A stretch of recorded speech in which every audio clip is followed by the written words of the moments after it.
ದೇವರನ್ನ ಪ್ರಾರ್ಥನೆಯನ್ನು ಮಾಡಿದ್ದಾರೆ. ಆಗ ಅಯ್ಯ, ನಿನಗೆ ಕೊಟ್ಟಂತ ಕಷ್ಟವೇ ಘನವಾದ ಕಷ್ಟವನ್ನು ತಿಳಿಬೇಡ. ಹರಿಹರ ಗ್ರಹಚಾರಿ ದೇವತೆಗಳನ್ನ ಯಾರನ್ನು ಬಿಟ್ಟಂತವನಲ್ಲ ಅಯ್ಯ. ಕೇವಲ ನಿನ್ನನ್ನ ವಂಶೀಯ ಪಕ್ಷಿಯ ದೆಸೆಯಿಂದ ಕೈಕಾಲು ಹೋಗುವಂತೆ ಮಾಡಿದೆ. ಕೈಕಾಲುಗಳು ಹೋಗುವಂತೆ ಮಾಡಿದೆ.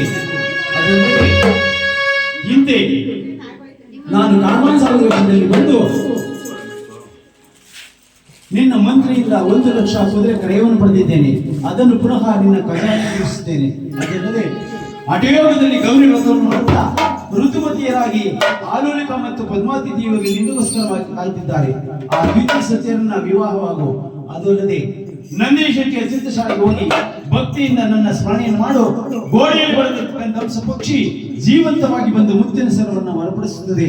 ಅಲ್ಲಿಗೆ ಕಳ್ಳತನದ ಆರೋಪವನ್ನು ನಿವಾರಣೆಯಾಗುತ್ತದೆ. ಅಯ್ಯ, ಸಕಲ ರಾಜೇಶ್ವರನ್ನು ಹೊಂದಿ ಸುಖವಾಗಿ ಎಂಬುದಾಗಿ ಶನಿದೇವರು ಆಶೀರ್ವಾದ ಮಾಡುತ್ತಿರುವಾಗ ಎಲ್ಲರೂ ಸಹ ಆ ಶನಿದೇವರನ್ನ ಕೊಂಡಾಡುತ್ತಾ ಆ ಶನಿದೇವರ ಪಾದಕ್ಕೆ ಮಲ್ಲಿಗೆ ಹೂಗಳನ್ನು ಚೆಲ್ಲುತ್ತಿದ್ದಾರೆ. ಚೆಲ್ಲಿದರು ಮಲ್ಲಿಗೆಯ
Oh,